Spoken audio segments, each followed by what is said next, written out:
Hello guys, and welcome to this video where I'm going to be showing you how to design a new voice on 11labs. So what you have to do is to go to this website 11labs.io/app/home.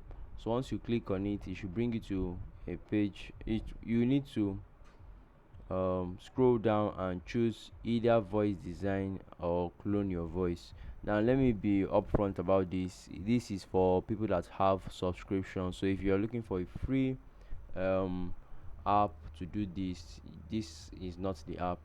So once you click on any of these options, the first one is to design a voice entirely from prompt, which means that you can give the AI a command or a prompt where you can design a new voice. And the second option is to clone your own voice. So what you have to do is to, once you click on any of the options, it brings you to a page similar to this, and you'd have the option to design a new voice from a text prompt, or clone your own voice with just 10 seconds of your audio.